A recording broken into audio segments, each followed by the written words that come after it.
আসসালামু আলাইকুম ভিউয়ার্স, খুরশিদ আলম রিপন বলছিলাম পিনাকেল কনসালটেন্সি গ্রুপ থেকে। আজকে একটা স্পেসিফিক বিষয় নিয়ে আলাপ করব। আজকের সেশনটি খুব ছোট করে ২-৩ মিনিটের মধ্যে আমি সেশনটি শেষ করার চেষ্টা করব। নরমালি যেটা হচ্ছে যে আমাদের একটা ভিডিও করা ছিল যে উইথআউট এসে অস্ট্রেলিয়াতে এপ্লাই করা যায় এবং রিসেন্টলি যেগুলো ফেসবুক বা ইউটিউবে যতগুলো প্রচুর প্রশ্ন পাচ্ছি যে কিভাবে উইথআউট এসে এপ্লাই করা যায়। সো আমার মনে হলো যে এটার উপর একটা সেশন করা দরকার, যাতে এই এটলিস্ট প্রতিদিন ১০০ প্রশ্নের অ্যান্সার দেওয়াচ্ছে একটা সেশন দেখলে হয়তো সবার ক্লিয়ার হবে। আসলে আমি একটু ১ম এই বলি যে অস্ট্রেলিয়াতে কিন্তু উইথআউট আইএলটিএস এপ্লাই করা যায়। তার মানে এই না যে আপনি আইএলটিএস করলে ভালো স্কোর করতে পারবেন বা আপনার আইএলটিএস এর স্কোর আছে কিন্তু আপনি উইথআউট আইএলটিএস এপ্লাই করবেন। অস্ট্রেলিয়াতে ডেফিনিটলি যাদের আইএলটিএস আছে বা যারা আইএলটিএস থাকবে, স্টাডি গ্যাপ কম থাকবে, তারাই কিন্তু শুধু ইউনিভার্সিটিতে অথবা ভালো কলেজ যেগুলো লেভেল 1 কলেজ অথবা টপ র‍্যাংকিং কলেজগুলোতে এপ্লাই করতে পারবেন। সেক্ষেত্রে আপনার ২৪ সালে পাস, ২৫ সালে পাস। ২৪ সালে পাসও অনেক ইউনিভার্সিটি নিতে চায় না, তো ২৫ সালে পাস এবং IELTS 6 no band less than 5.5 লাগবে ব্যাচেলরের জন্য এবং 6.5 নো ব্যান্ড লেস দ্যান 6 লাগবে মাস্টার্সের জন্য। কলেজ টপ র‍্যাংকিং কলেজগুলোর ক্ষেত্রে কিন্তু একই নিয়ম। অস্ট্রেলিয়াতে জানেন অনেকগুলো কলেজ আছে যেগুলোকে নরমালি আমরা ভেট বলি, ভোকেশনাল এডুকেশন অ্যান্ড ট্রেনিং। এই ভেটগুলোর সুবিধা হচ্ছে নরমালি দেখবেন যে লাস্ট 2 ইয়ার্সে ভেটের ভিসা রেশিও ছিল 58%। সো এখন যেহেতু আমরা অ্যাসেসমেন্ট লেভেল 1 এ আছি, আমরা আশা করছি যে এটার ভিসা রেশিও 80 থেকে 90% হবে। এখন কারা আসলে উইথআউট আইএলটিএস এপ্লাই করবেন? হয়তো আপনার আইএলটিএস নেই অথবা কোনো কারণে হয়তো আপনার স্টাডি গ্যাপটা মোর দ্যান 2 ইয়ার্স এর বেশি হয়ে গেছে। তখন কিন্তু আপনাকে কোনো ইউনিভার্সিটি বা ভালো কলেজ কিন্তু আপনাকে নিবে না। তখন কিন্তু আপনার এই যে লেভেল 2 এর কলেজ বা ভেট যেগুলো, সেগুলোতে এপ্লাই করতে হবে।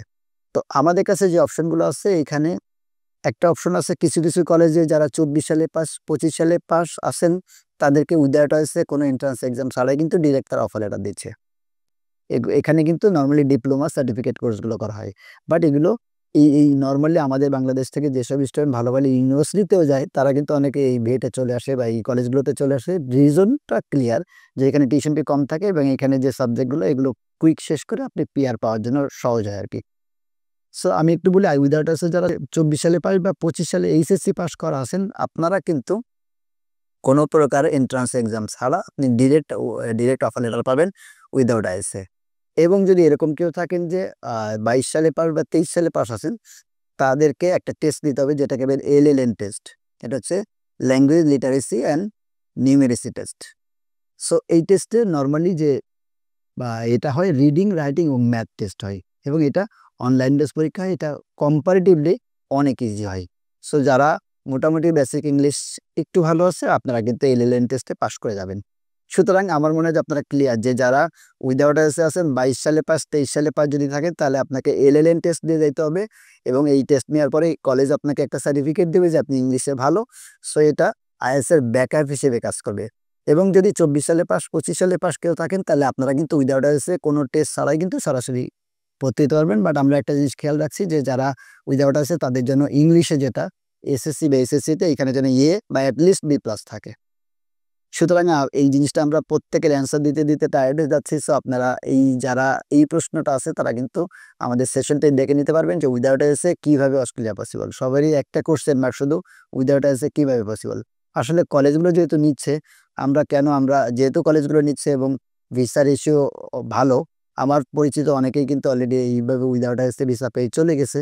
সো যেহেতু ভিসা রেশিও ভালো, যারা আইএলটিএস দিলেও হয়তো 6 পাবেন না বা আপ টু দ্য মার্কের স্কোর তুলতে পারবেন না, তাদের জন্য ওয়েট না করে অ্যাসেসমেন্ট লেভেল অনেক যতদিন আছি, হয়তো ২ মাস, ৩ মাস, ৪ মাস, আমরা আশা করি যে লম্বা টাইম স্টে করি। বাট জানেন তো যে আমরা আমাদের বাংলাদেশি এজেন্সিগুলা বা স্টুডেন্টগুলা প্রচুর মানে যেকোনো একটা সুযোগ পাইলে আমরা খুব ওইটা মিসইউজ করে ফেলি। সো যদি যতদিন পর্যন্ত অ্যাসেসমেন্ট লেভেল 1 থেকে আমরা না নামছি বা থাকতে পারতেছি, ততদিন এই টাইপের স্টোরিগুলো এটা গোল্ডেন অপরচুনিটি যে আপনি উইথআউট আইএলটিএস টেস্ট দিয়ে অথবা একবারে উইথআউট আইএলটিএস কিন্তু আপনি অস্ট্রেলিয়াতে এপ্লাই করতে পারবেন।